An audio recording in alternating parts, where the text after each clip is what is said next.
मैं डॉक्टर भामा अग्रवाल आपके अपने यूट्यूब चैनल पर आपका स्वागत करती हूँ, अभिनंदन करती हूँ। ये बच्चों, आज हम श्रीमती महादेवी वर्मा जी द्वारा रचित संस्मरण प्रणाम का अध्ययन करते हैं। यह उनके संस्मरण संकलन पथ के साथी से लिया गया है। इस संस्मरण के अध्ययन से पूर्व हमें कुछ स्मरणीय बिंदुओं पर विशेष ध्यान देना होगा, जो इस प्रकार हैं। नंबर 1, प्रणाम नामक संस्मरण श्रीमती महादेवी वर्मा जी द्वारा रचित है। नंबर 2, संस्मरण प्रणाम पथ के साथी नामक पुस्तक से लिया गया है। नंबर 3, यह संस्मरण एशिया के प्रथम नोबेल पुरस्कार विजेता गुरुदेव रविंद्रनाथ टैगोर को एक भावपूर्ण श्रद्धांजलि है। नंबर 4, लेखिका का मानना है कि कविंद्र रविंद्र का साहित्य जितना उच्च कोटि का है, उनका व्यक्तित्व भी उतना ही भव्य है। नंबर 5, गुरुदेव का सौम्य चेहरा चांदी से चमकते उजले बालों से घिरा हुआ था। उनकी उजली भ्रुकुटियों में गहरी आंखें और गिरती उठती पलकें मानो हर रहस्य का नापतोल करती हों। सुडौल नासिका मानव होने के गर्व का सूचक हो।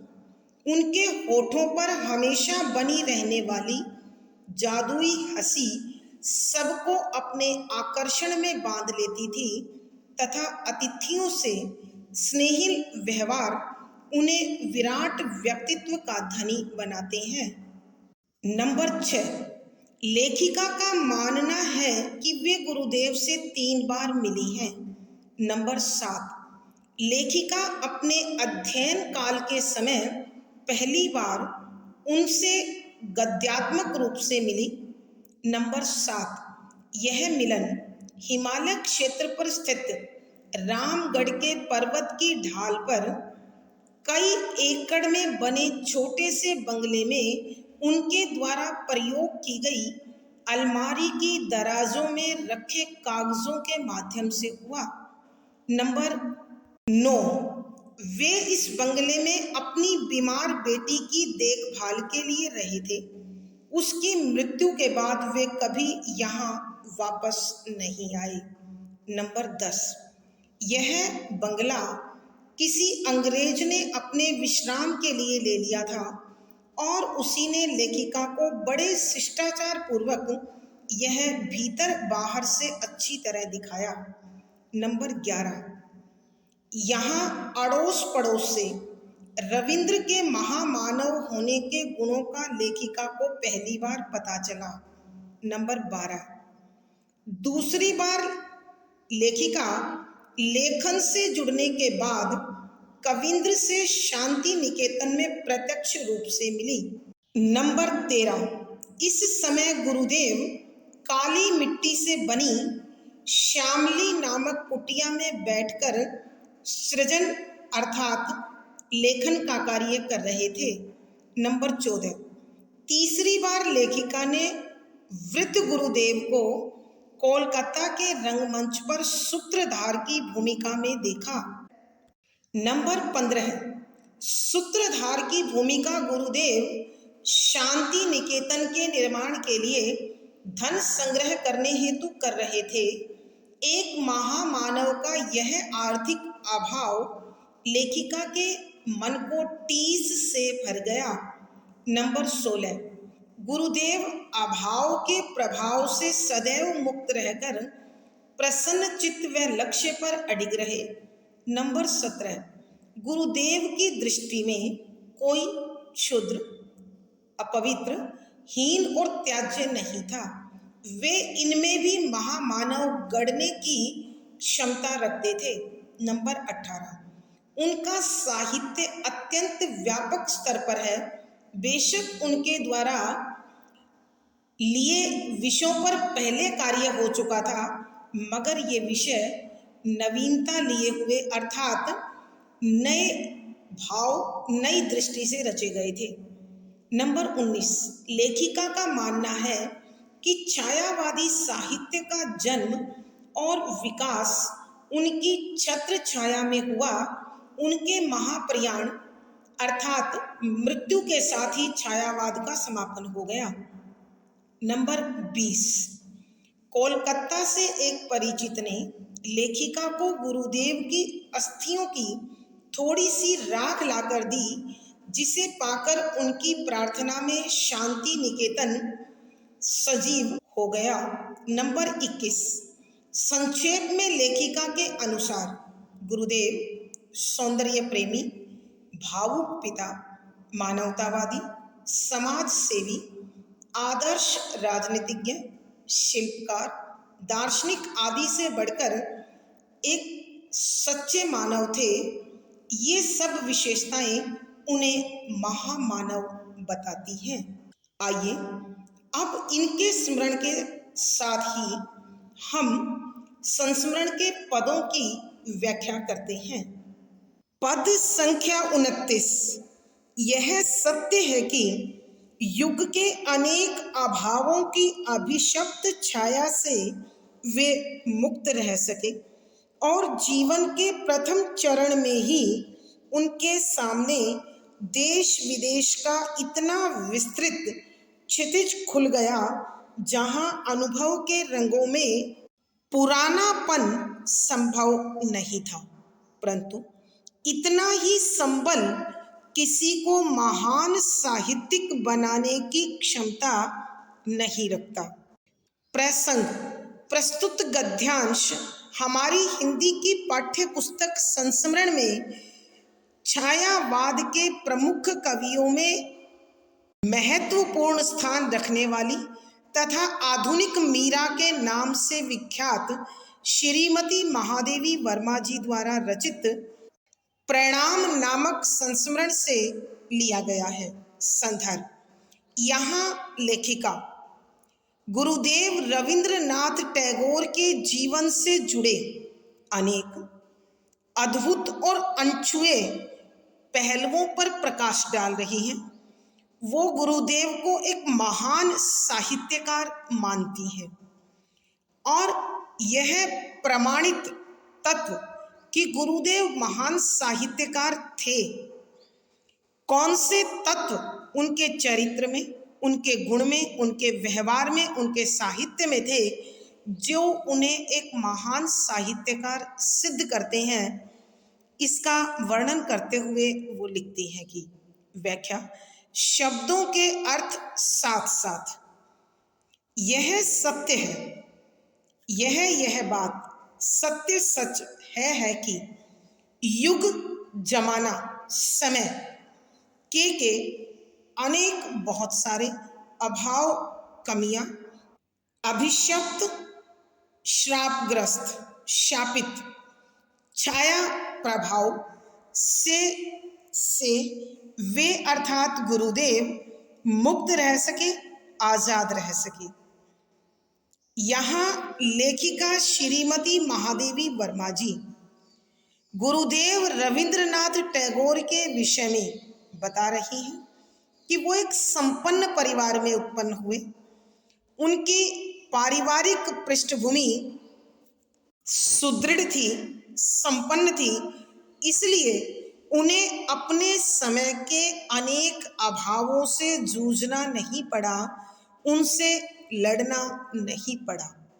कहने का अभिप्राय यह है कि आर्थिक तंगी उन्हें जीवन के रास्ते की रुकावट के रूप में प्राप्त नहीं हुई और तथा जीवन के प्रथम चरण में ही कि जीवन की आरंभिक अवस्था में, प्रथम चरण शुरुआती दौर, आरंभिक अवस्था, उनके गुरुदेव के सामने के लिए देश विदेश यानी स्वदेश और विदेश, भारत अथवा अन्य देश का इतना विस्तृत, बहुत ज़्यादा विस्तृत, व्यापक क्षितिज, वो स्थान जहाँ धरती और आकाश मिलते हुए दिखाई देते हैं, खुल गया खुला था।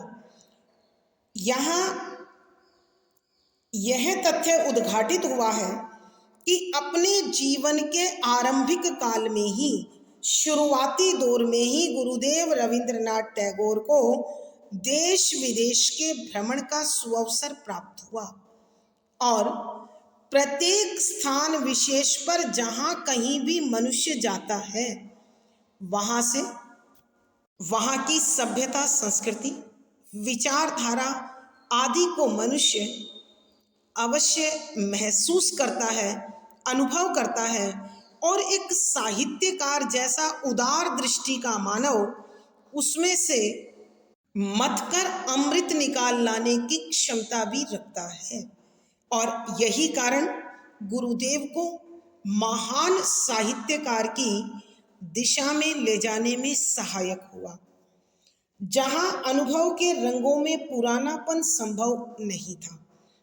कि जब जीवन में उनको इतना विशाल धरातल कर्म क्षेत्र के रूप में मिला, तो भला पुरानी सोच के साथ, संगदिल मानसिकता के साथ कैसे आगे बढ़ा जा सकता था।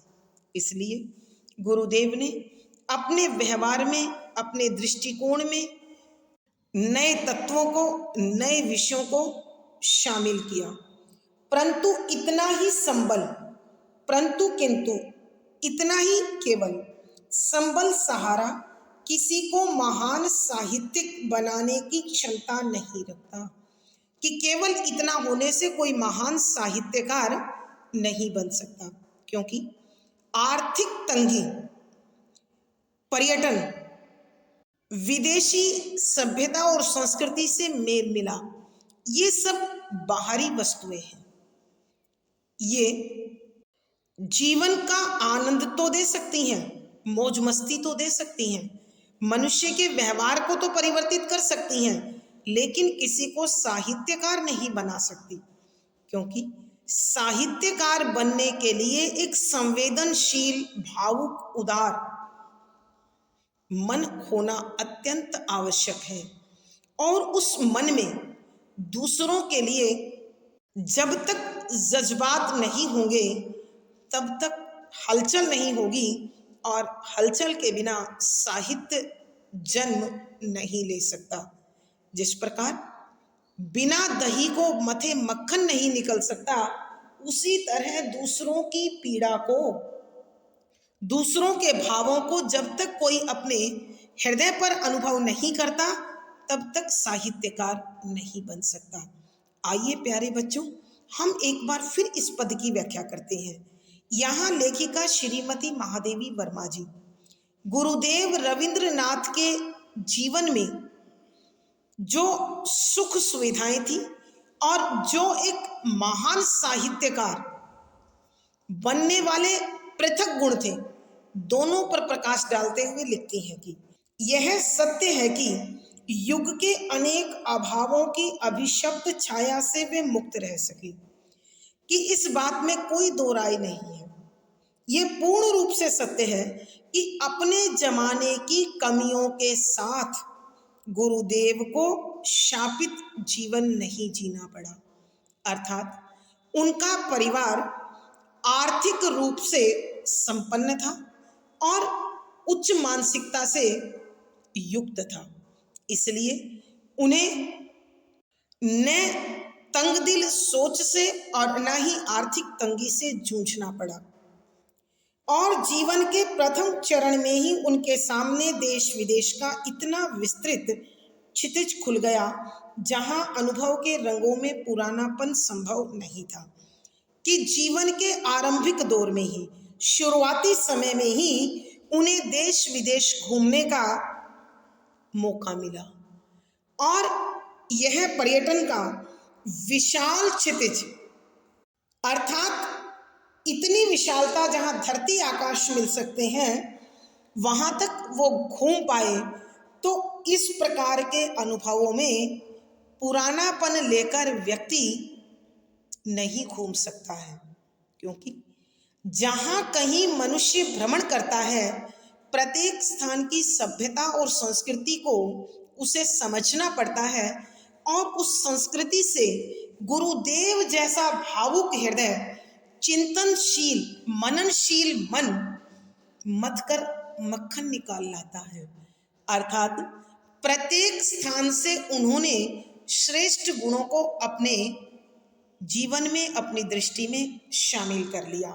परंतु इतना ही संबल किसी को महान साहित्यिक बनाने की क्षमता नहीं रखता कि घर की आर्थिक संपन्नता, देश विदेश का भ्रमण तथा विभिन्न सभ्यता और संस्कृतियों से संपर्क किसी भी व्यक्ति को साहित्यकार नहीं बना सकता। ये मनुष्य पर बाह्य प्रभाव डालते हैं, इनसे मनुष्य मौज मस्ती कर सकता है, जीवन के लिए नई दृष्टि पा सकता है, लेकिन साहित्यकार बनने के लिए तो एक संवेदनशील, भावुक, उदार मन चाहिए जो दूसरों के खुशी और गम को अपने हृदय पर महसूस कर सके और भावों की हलचल उसे एक साहित्यकार के रूप में स्थापित करती है। अतः गुरुदेव को बाह्य और आंतरिक दोनों प्रकार की मजबूती प्राप्त थी, तभी वो एक उच्च कोटि के साहित्यकार बन पाए।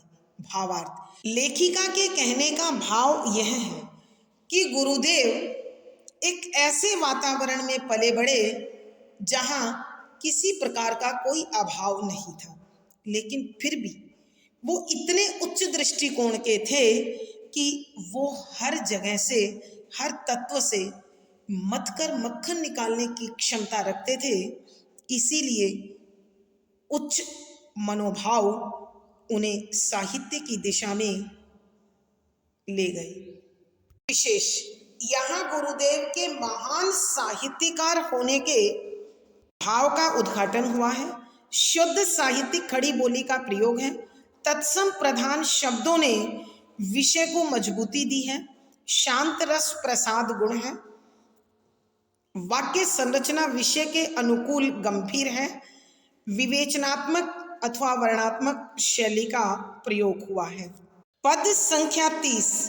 थोड़े जल वाले नदी नाले कहीं भी समा सकते हैं, परंतु संपूर्ण वेग के साथ सहस्त्रों धाराओं में विभक्त होकर आकाश की ऊंचाई से धरती के विस्तार में उतरने वाली गंगा के समाने के लिए तो शिव का जटाजूट ही आवश्यक होगा, और ऐसा शिवत्व केवल बाह्य सज्जा या संबल में नहीं रहता। प्रसंग पूर्ववत संदर्भ, यहाँ लेखिका गुरुदेव रविंद्रनाथ टैगोर के चरित्र में उन गुणों का दर्शन कर रही हैं जो उन्हें एक महान साहित्यकार की दिशा में लेकर जाते हैं। व्याख्या, शब्दों के अर्थ साथ साथ थोड़े कम, जल वाले, पानी वाले, नदी नाले, नदी और नाले कहीं भी समा सकते हैं, कि किसी भी स्थान पर ठहर सकते हैं, वहाँ किसी के साथ भी शामिल हो सकते हैं, परंतु किंतु संपूर्ण पूरा वेग गति के साथ गतिशील होकर सहस्त्रों हजारों धारा के रूप में विभक्त होकर बंटकर आकाश की ऊंचाई से, आकाश से धरती के विस्तार में, विशाल पृथ्वी पर विस्तार फैलाव उतरने वाली आने वाली गंगा नदी के समाने ठहरने के लिए, सुरक्षित रहने के लिए शिव भगवान शंकर का जटाजूट लंबे गहरे बालों को जूड़े के आकार में बांधना, सिर के ऊपर जूड़े के आकार में बांधना आवश्यक, जरूरी होगा और तथा ऐसा इस प्रकार का शिवत्व, कल्याण का भाव, शिव माने होता है कल्याण, शिवत्व कल्याण का भाव केवल मात्र बाह्य सज्जा, बाहरी सजावट या अथवा संबल सहारे में नहीं रहता, नहीं हो सकता। यहाँ लेखिका श्रीमती महादेवी वर्मा जी गुरुदेव रविंद्रनाथ टैगोर को एक महान साहित्यकार के रूप में देखती हैं और इस तथ्य को प्रमाणित करने के लिए उदाहरण देते हुए लिखती हैं कि थोड़े जल वाले नदी नाले कहीं भी समा सकते हैं, कि गुरुदेव का चरित्र व्यक्तित्व अत्यंत विशाल था, उच्च भाव और उदार दृष्टि से भरा हुआ था। इसी तथ्य को स्पष्ट करते हुए लिखती हैं कि थोड़े जल वाले नदी नाले, कि जिन नदी और नालों में थोड़ा पानी होता है वो किसी भी स्थान पर ठहर सकते हैं, कहीं भी रुक सकते हैं और किसी का भी हिस्सा बन सकते हैं, परंतु संपूर्ण वेग के साथ सहस्त्रों धाराओं में विभक्त होकर आकाश की ऊंचाई से धरती के विस्तार में उतरने वाली गंगा के समाने के लिए शिव का जटाजूट ही आवश्यक होगा। मगर पूर्ण वेग के साथ, पूर्ण गतिशीलता के साथ हजारों धाराओं में बटकर जब गंगा आकाश की ऊंचाई से धरती के विशाल धरातल पर उतरने लगी तो यह विशाल धरातल भी उसके लिए छोटा पड़ गया। उसे समाने के लिए भगवान शंकर की जटाओं का ही खुलना आवश्यक हो गया और उसमें समाकर बंध कर वो इस धरती को सींच पाई, धरती को पावन कर पाई। और ऐसा शिवत्व और इस प्रकार के कल्याण का भाव मात्र बाह्य सज्जा या संबल में नहीं रहता, कि इतना विशाल स्तर पर कल्याण की भावना मनुष्य में बाहरी सजावट से अथवा किसी और सहारे से नहीं आ सकती। अर्थात लेखिका के कहने का भाव यह है कि जिस प्रकार गंगा के लिए ऊंचा आकाश और पृथ्वी का फैलाव भी कम पड़ गया, शिवजी की जटाजूट ही एकमात्र सहारा बनी, ठीक उसी प्रकार महान साहित्यकार को पैदा करने के लिए घर की मजबूत आर्थिक स्थिति और देश विदेश का पर्यटन तथा अन्य सभ्यता और संस्कृतियों से संपर्क ही काफी नहीं होता है। उसके लिए उसके अंदर एक विशाल अत्यंत उदार मंगल कामना की क्षमता होनी चाहिए और उस प्रार्थना को शब्दों में बांधने के लिए विशाल शब्दकोश होना चाहिए। तभी एक साहित्यकार मंगलकारी साहित्य की रचना कर सकता है। आइए प्यारे बच्चों, हम एक बार फिर इस पद की व्याख्या करते हैं। यहाँ लेखिका श्रीमती महादेवी वर्मा जी गुरुदेव रविंद्रनाथ के चरित्र में महान साहित्यकार के गुण देखती हैं और उन्हें प्रमाणित करते हुए उदाहरण सहित लिखती हैं कि जिस प्रकार थोड़े पानी वाले नदी नाले किसी भी स्थान पर ठहर सकते हैं, कहीं भी रुक सकते हैं, किसी भी अन्य जल स्रोत के साथ मिलकर या उसमें शामिल होकर रुक सकते हैं, परंतु पूर्ण वेग के साथ हजारों धाराओं में विभक्त होकर जब गंगा आकाश की ऊंचाई से इस पृथ्वी के विशाल धरातल की ओर आने लगी तो यह धरती का विशाल भूभाग भी उसके लिए कम पड़ गया और भगवान शंकर की जटाओं में उसे समाना पड़ा। ठीक इसी प्रकार के शिवत्व का भाव, कल्याण की भावना गुरुदेव के चरित्र में शामिल थी और यह मंगल का भाव उनके पारिवारिक आर्थिक संपन्नता से अथवा देश विदेश के पर्यटन से, विभिन्न सभ्यता और संस्कृतियों के संपर्क से नहीं, बल्कि उनकी उदार दृष्टि और उन्नत शब्दकोश का परिणाम था। अर्थात लेखिका के कहने का भाव यह है कि कोई भी साहित्यकार बाह्य तत्वों से या किसी अन्य सहारे से साहित्यकार नहीं बनता जब तक वो दूसरों के दुखों को अपने हृदय पर, अपने आप पर अनुभव नहीं करता, साहित्य को नहीं रच सकता। एक साहित्यकार का जन्म नहीं हो सकता। भावार्थ, लेखिका के कहने का भाव यह है कि निसंदेह गुरुदेव को आर्थिक तंगी से नहीं जूझना पड़ा। जीवन के लिए विस्तृत क्षेत्र खुला हुआ था, लेकिन फिर भी एक साहित्यकार के लिए उससे भी कुछ अधिक संसार भर के लिए मंगल भावों का होना आवश्यक है, जो गुरुदेव में पर्याप्त मात्रा में, असीम मात्रा में निहित थे। विशेष यहाँ गुरुदेव के महान साहित्यकार होने के लक्षणों पर प्रकाश डाला गया है। शुद्ध साहित्यिक खड़ी बोली का प्रयोग है। तत्सम शब्दावली ने विषय को गंभीरता प्रदान की है। शांत रस प्रसाद गुण है। वाक्य संरचना विषय के अनुकूल है। विवेचनात्मक और वर्णात्मक शैली का बड़ा सुंदर प्रयोग हुआ है। यहाँ नदी, नाले और गंगा के उदाहरण ने विषय को पूर्ण स्पष्ट कर दिया है। पद संख्या 31।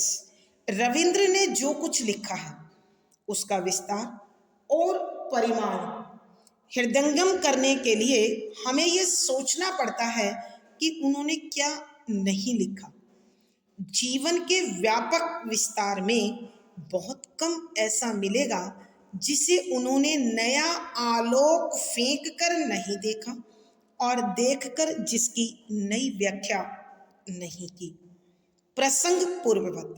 संदर्भ, यहाँ लेखिका श्रीमती महादेवी वर्मा जी गुरुदेव रविंद्रनाथ के जीवन से जुड़े अनेक अद्भुत अनछुए पहलुओं पर प्रकाश डाल रही हैं और उन्हें एक महान साहित्यकार के रूप में देखते हुए लिखती हैं कि व्याख्या, शब्दों के अर्थ आवश्यकता के अनुसार रविंद्र गुरुदेव ने जो कुछ लिखा है, कि जो भी उन्होंने साहित्य का अंग बनाया है उसका विस्तार, विस्तार माने फैलाव, यानी जीवन के प्रत्येक क्षेत्र से, जीवन के प्रत्येक पहलू से और हर छोटे बड़े भाव से, और परिमाण, सीमा, मात्रा, हृदयंगम अर्थात मन में समा लेना, मन में गहराई से उतार लेना करने के लिए,